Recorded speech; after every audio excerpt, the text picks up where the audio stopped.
Hi everyone. Today we're going to dive into the book The Psychology of Money by Morgan Housel. If you enjoy this content, don't forget to like and subscribe. Let's jump right in. What if the way you think about money is all wrong? Not because you're uneducated, but because you're human. The Psychology of Money by Morgan Housel shatters the myth that financial success is only about spreadsheets, strategies, and intellect. Instead, it dives into the messy, emotional, and often irrational world of how we behave with money. This isn't a book about which stocks to pick or which budgets to follow. This is a book about you and the unpredictable, deeply personal relationship we all have with money. Housel's insights are both thought-provoking and practical, offering a new lens to understand wealth, success, and security. He emphasizes that being reasonable with your finances often trumps being perfectly rational, that having a margin for error can be more valuable than ambition, and that your goals will inevitably evolve because you'll change. Through vivid storytelling and relatable anecdotes, he shows why wealth is often invisible. Freedom is the ultimate currency, and most importantly, why financial decisions are less about what's in your bank account and more about what's in your head. No one's crazy. This idea emphasizes that people's financial behaviors are deeply influenced by their unique life experiences, making what seems irrational to one person perfectly logical to another. Housel explains, "People do some crazy things with money, but no one is crazy." The way we perceive money depends on the economic environment we grew up in, our upbringing, and the personal experiences that shaped our understanding of risk and reward. For example, someone who grew up during the Great Depression may always view debt as dangerous, while someone who thrived during a tech boom may see risk as an opportunity. Housel notes, "Your personal experiences with money make up maybe 0.000000001% of what's happened in the world, but maybe 80% of how you think the world works." This diversity in perspectives explains why people often disagree about financial strategies or economic policies. For instance, someone may buy lottery tickets, not as a rational investment, but as a way to buy hope. As Housel states, "Every financial decision a person makes sense to them in that moment." Luck and risk. Housel compares luck and risk as two sides of the same coin, unpredictable forces that influence outcomes beyond individual effort. He uses the story of Bill Gates to illustrate luck.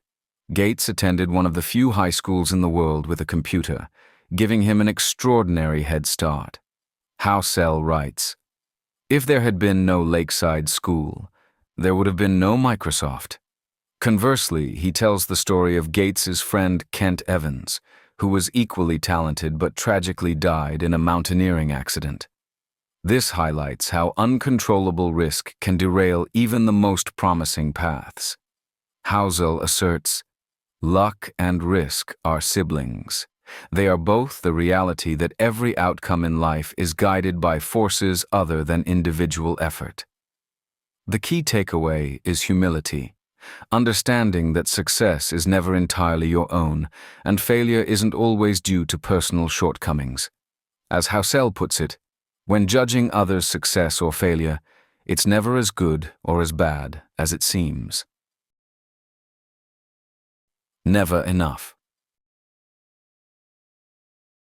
This chapter explores how the constant pursuit of more money, power, or prestige, can lead to ruin. Housel illustrates this through the stories of Rajat Gupta and Bernie Madoff. Both were wealthy and successful, but risked everything to climb higher. Housel reflects, "There is no reason to risk what you have and need for what you don't have and don't need." He warns that without a sense of enough, ambition can spiral out of control. If expectations rise with results, there is no logic in striving for more because you'll feel the same after putting in extra effort. This ties to social comparison, where people measure their success against others. The problem, Housel says, is that the ceiling of social comparison is so high that virtually no one will ever hit it. To find contentment, one must stop moving the goalposts. The hardest financial skill is getting the goalpost to stop moving. Housel writes, emphasizing the value of appreciating what you already have. Confounding compounding. Compounding is one of the most powerful forces in finance, yet it's often underestimated because it works slowly before delivering extraordinary results. Housel points out that Warren Buffett's success is not just due to his skill, but his longevity. Warren Buffett is a phenomenal investor. But you miss a key point if you attach all of his success to investing acumen. The real key to his success is that he's been a phenomenal investor for 3/4 of a century. To illustrate, Housel notes that Buffett's net worth, $84.5 billion, came largely after his 50th birthday, with $81.5 billion accruing after he turned 65. This highlights the exponential nature of compounding over time. He contrasts this with Jim Simons, a hedge fund manager with higher annual returns than Buffett, but a far smaller fortune because Simons started investing later in life. Housel explains, good investing isn't necessarily about earning the highest returns. It's about earning pretty good returns that you can stick with and which can be repeated for the longest period of time. Getting wealthy versus staying wealthy. Building wealth requires boldness, taking risks, and seizing opportunities. However, staying wealthy demands caution, humility, and the ability to protect what you've earned. Housel argues, there are a million ways to get wealthy, but there's only one way to stay wealthy, some combination of frugality and paranoia.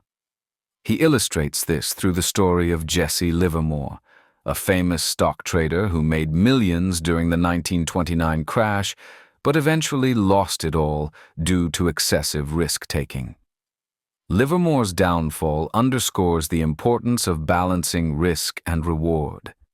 Housel also emphasizes the importance of resilience and preparation for the unexpected. Survival is the key. Applying a margin of safety, room for error, at every step is what lets you stick around long enough for compounding to work. Ultimately, staying wealthy is about knowing when to stop and preserving what you've built. As Housel puts it, getting money is one thing, keeping it is another. Tails, you win. This concept highlights that many financial outcomes are driven by a small number of significant events, or tails. Housel explains, anything that is huge, profitable, famous, or influential is the result of a tail event, an outlier, one in thousands or millions. He uses examples from investing, business, and science to show how tails dominate outcomes. In the stock market, a small percentage of companies account for the majority of gains. Similarly, in personal success, one or two pivotal decisions often outweigh hundreds of smaller choices.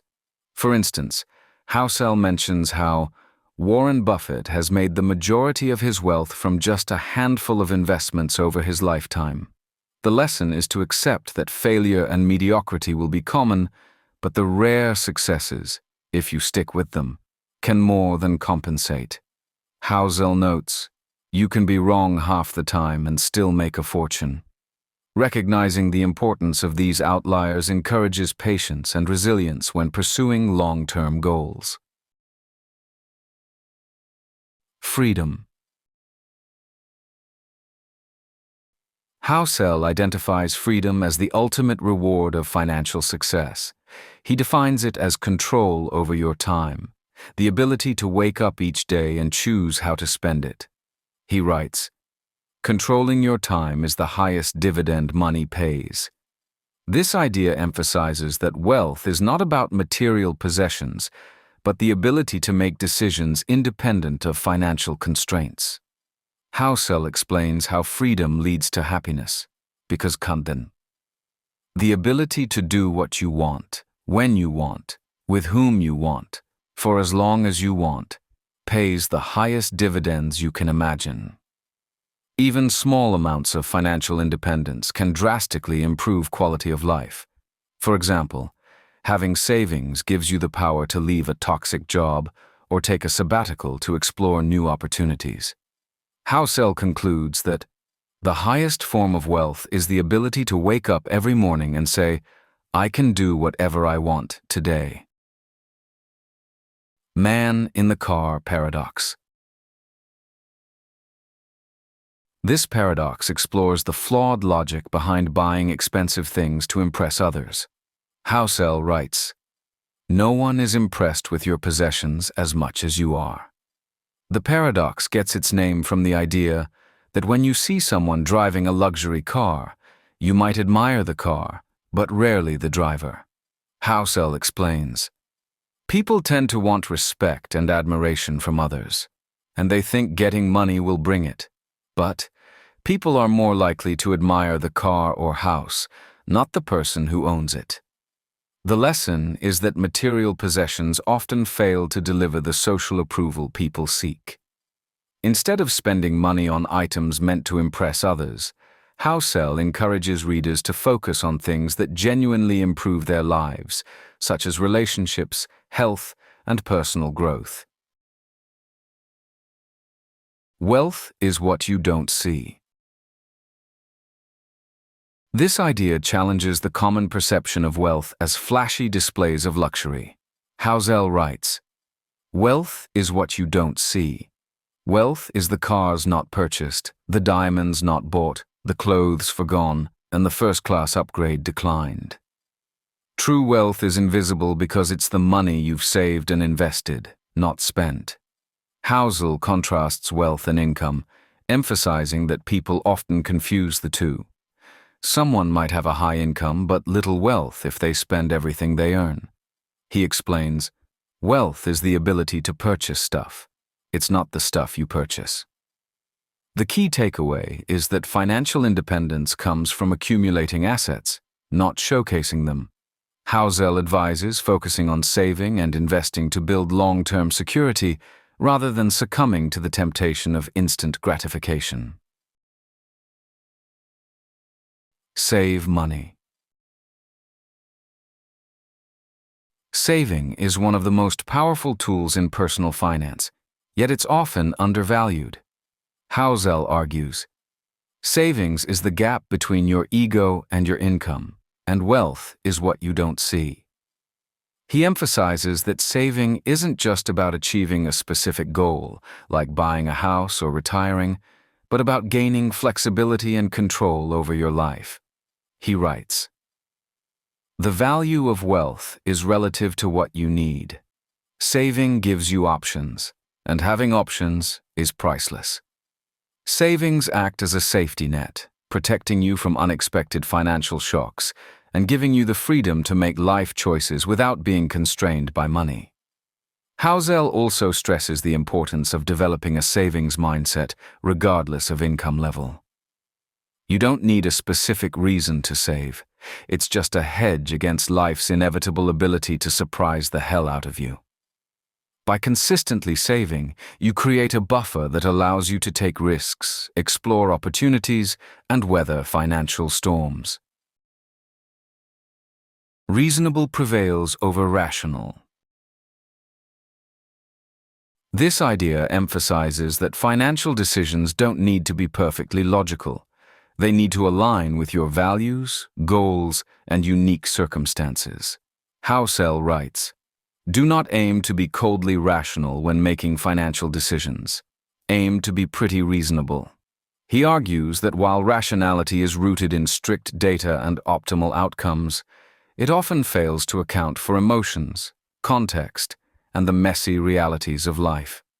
For example, while investing in low-cost index funds might be the most rational choice, some people feel more secure keeping their money in cash or paying off a mortgage early. These choices may not maximize financial returns, but they align with personal comfort and peace of mind. Housel points out that a reasonable financial goal is to sleep well at night. It's hard to enjoy life when your finances are a source of constant stress. Making decisions that fit your emotional and psychological needs can be more sustainable in the long term than following advice that feels foreign or overly complex. The key takeaway is that being reasonable balances both logic and emotional well-being, creating a financial approach you can stick to. As Housel notes, the most important part of every plan is planning on your plan, not going according to plan. Room for error. This concept highlights the importance of having a financial margin of safety to protect yourself from the unexpected. Housel explains, the most important part of every plan is planning on your plan, not going according to plan. In financial decisions, uncertainty is inevitable. Housel stresses the importance of preparing for what you don't see coming, whether it's an economic downturn, a personal setback, or an unexpected opportunity. He gives the example of financial forecasting. Even the best plans can be upended by unforeseen events. Room for error lets you endure a range of outcomes, and endurance is key to compounding. Housel advocates living below your means and saving more than you think you need. He writes, you can be wrong half the time and still make a fortune if you prepare for the times you're wrong. This approach allows you to survive and continue investing even when things don't go as planned. By incorporating a margin of safety into your financial life, you create flexibility and resilience. Housel concludes, the ability to stick around for a long time without wiping out or being forced to give up is what makes the biggest difference. You'll change. This principle acknowledges that your financial goals and priorities will evolve over time. Housel writes, long-term planning is harder than it seems because people's goals and desires change over time. He explains that what seems important now might not hold the same value in the future. For instance, a young professional might prioritize career advancement and income growth, while an older individual might focus on security and leisure.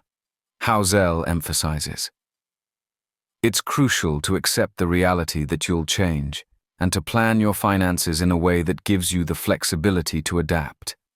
This flexibility involves avoiding commitments that lock you into rigid paths, such as overspending or taking on excessive debt. Instead, Housel suggests maintaining a balance between planning for the future and staying adaptable to change. The trick is to accept the reality of change without feeling that planning is futile. He also highlights the importance of reevaluating your goals periodically. By acknowledging that change is inevitable, you can create a financial strategy that evolves with you. Housel writes, the person you are today might not be the person you are tomorrow, and that's okay. Conclusion. The Psychology of Money is more than a guide to personal finance. It's a guide to understanding yourself and your place in the unpredictable world of money. Housel reminds us that wealth isn't about flashy cars or designer clothes, but about the freedom to live life on your own terms. His insights, from the power of compounding to the dangers of never enough, resonate because they're grounded in timeless truths about human behavior. This is a book that doesn't just teach, it changes perspectives. Whether you're building wealth, preserving it, or simply trying to make better financial decisions. The Psychology of Money offers lessons that are as empowering as they are enduring. It's a must-read for anyone who wants to master not just their money, but their mindset.